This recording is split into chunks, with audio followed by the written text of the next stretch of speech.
today. It's your boy Corey of the Hood Paralegal Podcast. And today we got a special episode. Before I start, I want to give a shout out to all the graduates 2023, especially my son, Corey Jr. He graduated with honors. Greg going to high school. Salute to you, my man. Daddy love you. And my little sister, aka my sister, Santana Webb. She graduated from 8th grade and she's valedictorian. I salute you too, baby. And everybody just keep up the good work. Now, this episode today is touchy, and it's an issue that should have been discussed, and we got a special guest with us, my sister Jay, we'll get her perspective too. And it's about the missing children in Milwaukee, just missing black kids, period, you know what I'm saying? And how the lack of media coverage that we get, versus if our Caucasian counterparts were missing. How you doing today, sis? I'm doing all right. Thanks for having me. Oh man, I appreciate you. Thank you for being part of this. Now, as the article, and first of all, I want to give a shout out to Christian Pierce of WISN 12 News in Milwaukee for bringing this topic to light. Because, to be honest, if she wouldn't have ran this segment, I wouldn't even know, and a lot of people wouldn't even know about these alarming statistics and all these missing children because the media don't broadcast. Other than properly placed, attorney calls may be monitored and recorded. Since they don't broadcast it, and when I read the statistics, the first thing came to mind is the mayor, and how this issue just get overlooked. Period. It's not a priority. It's not a priority. Yes, that's true. And according to the FBI, it said more than 93,000 people went missing in 2021. More than 29,000 are black, and that's nearly a third of black of the cases. And they say black people only make up 12% of the population. Yeah. I don't know. That's the numbers don't lie. It's sad, and this whole situation came about in Milwaukee when a teenager by the name of Miss Janiyah Walker went missing June 23rd, 22, and her mom said she was seeing a therapist at the time she went missing, but the Milwaukee Police Department did not consider her a critical missing person. And pursuant to the standard operating procedures for the Milwaukee Police Department, a critical person has a physical, mental, or another at-risk issue.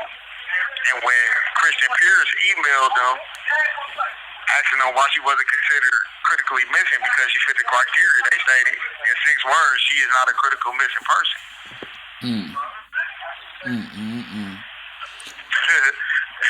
And her mother, Ms. Howard,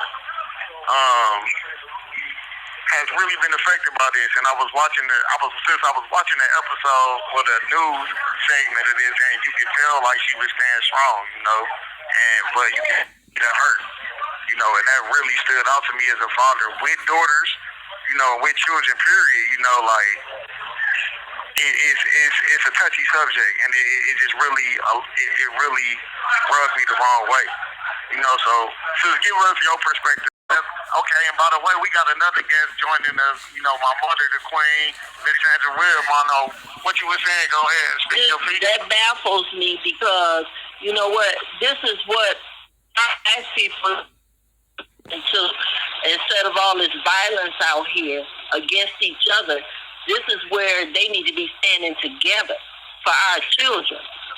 Exactly. If they find more time, they put more energy into standing together, trying to find out the problem and a solution to the problem, they will have time for all this unnecessary violence that's going on out here. Yeah, and they stated in the article, according to the Milwaukee Police Department, they have about 350 open missing person cases from 2022 alone. Of these cases, 65% are teenagers from 13 to 17 years old. And you know why they looking at it like that? I'm gonna tell you why they're not putting the effort into it, because a lot of times when those kids go missing, some of those kids went missing more than once, and they look at them as runaways.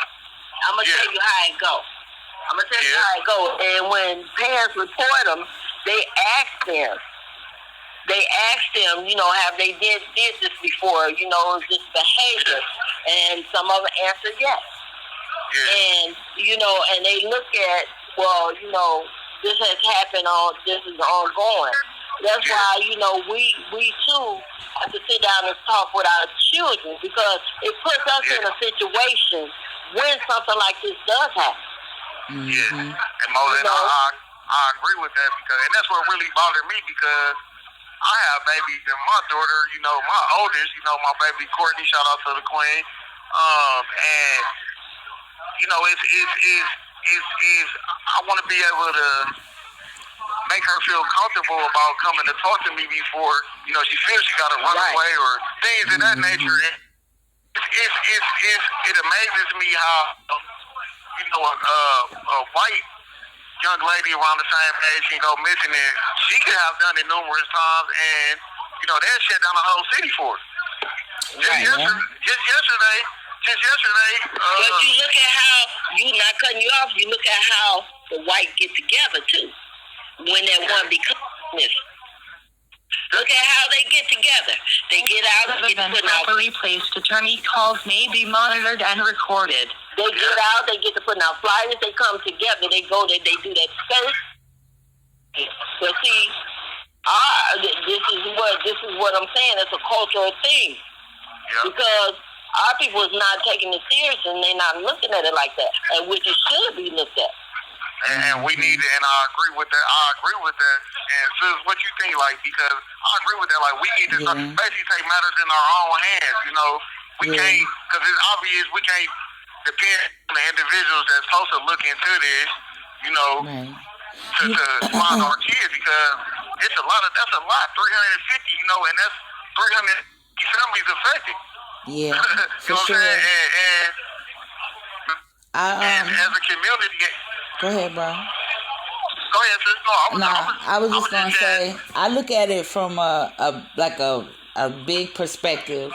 So this is why black journalism is important, right? Because we have to talk about our own stories. So anybody that's in journalism should be talking about our stories, our narratives, what's going on with our people, because we have to inform ourselves.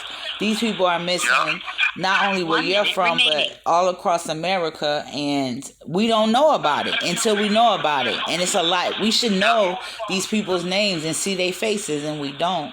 So the journalists have a responsibility in that. And then as Queen Mother said, as a community, we have to bond together and have our issues addressed appropriately. And if they're not trying to help us, we got to help ourselves and force them to help us. Because there's certain agencies, they have jobs that they have to do, but we have to be on top of them to make them do it. Yeah, us banding together is important too, because we have to, as we can see, as history has shown me, unfortunately, we always have to fight to get certain stuff that should come to us naturally, that comes to others naturally. You know what I mean? So us bonding together behind it and what's going on, and knowing and getting our news presented in a certain type of way, and just having our voices heard is something that we're going to have to do. We got to come together. They're not going to build a platform for us to do it, so we have to do it ourselves. You know what I mean? But and that's, go ahead. I agree. No, I agree. Sis, what you keep going? I'm all ears. Yeah, it's a lot. For the first time I realized that there was so many missing black women and children, right, was when I was on the radio out of Baltimore, and I did one of my shows on it, and then I started talking about it frequently, and I haven't talked about it for a while, but I'm glad that it came back.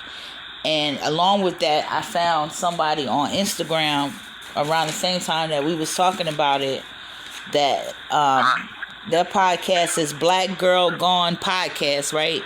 And they talk about all of these different missing women and kids and stuff. So it's coming full circle that it's time for us to get to talking about this and putting it back out there, and others will talk about it too. It has to be put out. Information is power, especially now it's the social media and stuff. So it's easier for us to connect. We got to use it to our advantage.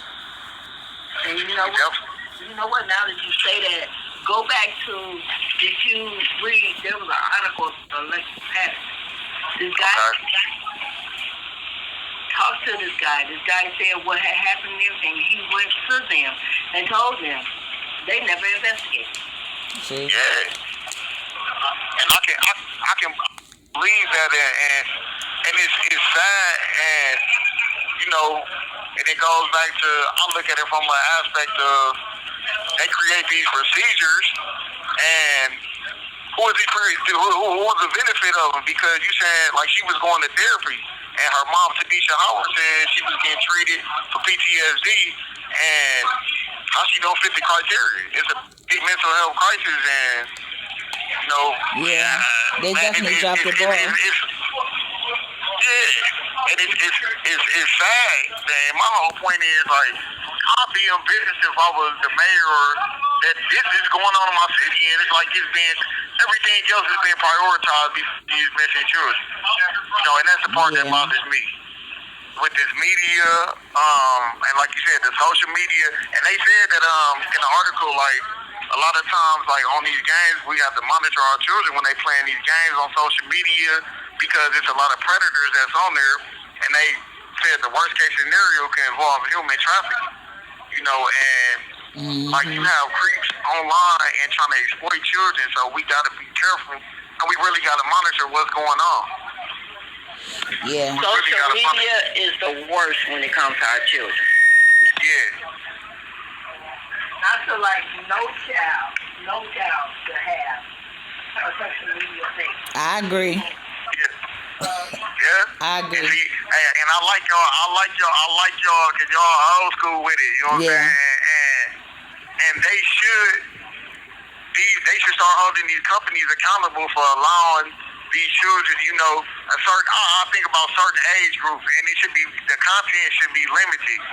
The content should be limited, you know, because one thing I don't understand is like, how is these things made for kids when you send an ad for guns, you know, and these algorithms that these companies use for their content to direct to their users, you know, I feel like that should be a big part of it, that the social media companies is responsible for allowing kids on their platform, and they should be penalized every time.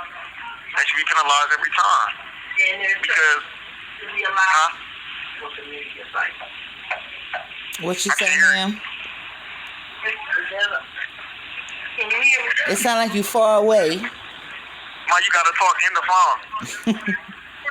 I said there's certain things that should be allowed on. Hold on. Can you hear me now? Yes, ma'am. There's certain things that should be allowed on these, that should not be allowed on these social media sites. When it comes to even smoking, doing drugs on the site. Shouldn't be, because what are you telling these kids? Yeah. What are you telling them? Yeah. Making them think this is way of life. This is okay. And it's not. It's really... And I salute all, one thing I do, I salute all, everyone that's on social media trying to make a difference in their platform for the right reasons. Right. You know, because I look at it like this, like, it's a tool. Now, it can be abused or it can be beneficial. It's all on the individual. You know, and it's all about the energy, and I'm big on energy, and what you put out there is what you're putting out there, and people gonna remember you for what you're putting that out there. And we gotta be careful, even as adults, because our children, and at times I feel it, you know, like, man, how can I tell my son or my daughter this when I'm doing this? And I used to understand now when I was a teenager, and I used to be told all the time, you know, treat the girl like you treat your daughter. I understand that now, and that helps me look at women in a different perspective and look at a lot of situations, different periods, because I can remove myself. You know? All calls other than properly placed attorney calls may be monitored and recorded. And that's why this subject is so sensitive to me, because it's like, man, as a father, you know, that's, I'm sure. as a father, you as a protector, you know, man, especially with my daughters, I got two, man, my babies, you know, and it's like, man, they, because you have other kids, you can best believe that they sin, and it makes them feel like they don't matter. It makes them feel like they don't matter, and it shouldn't be like that. It shouldn't be like that. Our babies definitely matter. Right. And what I'm gonna tell you, sometimes when I go upstairs and lay down to get relaxed for the night, I go on Facebook. I don't understand how Mark Zuckerberg allow a lot of the drama that he has at times. How he even allow it. It is terrible. Yep. It's terrible. Yes, a lot of foolishness going on. And it goes back to us, Mom. In my opinion, it goes back to us controlling the narrative. Because I look at it like this. We don't need like the Instagrams and, man, everything. We make our own social media sites. Man, we the gift. Everybody else stealing from our culture and exploiting us. And it's been going on for so long. Exploiting our children. You know, we power, and it goes to understanding our power and what we can do coming together. If everybody came together, what would be the results? Right. What would be the results? Even with the crime rate, if everybody came together and realized that what we killing each other over is pointless, you know what I'm saying? Well, we can build and make even more. But they know tools to divide us, and it's been going on for so long. Unity. It's been going on for so long. Yeah, we gotta have more unity. Of course, we've been saying that since the beginning, right? And then one time where we did have the momentum with the unity, and this is my opinion, of course, with the Black Panther Party, they made sure they broke that up real quick. You know what I mean? Yeah. I don't feel like we've quite recovered completely. No, not at all. We recovered some. Not at all. I say we've recovered a lot, you know what I mean? But we definitely got more recovery to do in that area. Man, it's really sad out. It's sad. Yeah. It is. It is. And we think about it from a perspective, Mom, like Dying from unnecessary violence. Yeah. But what it's doing is we keeping these media companies in business to keep promoting the negative. And even with all the negativity that's going on, it's a lot of positive stuff going on out there. Right. But yes, it is. but they don't. Positive, and they'll get away from the negative and find the positive. Yeah, but they don't. They not gonna show that. Right. That's how we gotta create our own. We gotta create our own. Yeah. Tell our own stories, our own truths. Some of the teaching starts at home. You got mothers not being mothers no more. They want you friends. I agree. Our friends. Yeah. Cannot be their friends. I'm not gonna smoke with you. I'm not gonna drink with you. What we do. Right. Just like that. I'm gonna raise you, and I want that respect from you. That's not what we finna do. Yeah. No, that's what you got a lot of. So you got a lot going on too, because our mothers want to smoke with the children. Oh, I'd rather see them do it at home. They're gonna say, no, I don't want to see it at all. Right. Right. You're not playing that. Hey, just like that. You got our young women. Let me tell you something too. Our young ladies. Mothers letting boyfriends spend a night. Are you serious? Yeah, I don't know nothing about that one. Even in the same bed in your house. Yeah, it wasn't happening in my house. That was a no-go. I didn't even ask. I knew better. The one on the phone. I don't play that. And that goes back to boundaries. You know, man, it's a lack of boundaries and just structure, period, because it's always designed to take the black man. Like it goes back to like with the Willie Lynch letter and Jim Crow. You know, it's been designed to take the black man out the household. You know what I'm saying? Tools of social control. Throw him in prison. Right? I didn't know. I didn't know when I was reading the history book the other day, I've been doing a lot of studying, on our history, and one of the incentives to get welfare back in the day, the father couldn't be in the household. Mm-hmm. This is true. He definitely cannot. And then, so if you remove the head and the protect, the structure, because of and it goes us as men, even myself, we got to do more. And as men, we have to. Man, just support our black women and really come together in order for this to even begin to start working. Yes. Go back to that unity. Father. And when they say you got to have the father in the household, no, you don't. No, you don't. I raised y'all. Yeah. Well, we got 60 seconds left. I think we definitely got to end up doing a part 2, but go ahead and end your own show. Hey, it's gonna be a part 2 to this, y'all. Thank everybody for tuning in. Okay. Part 2 coming. Appreciate you. All right.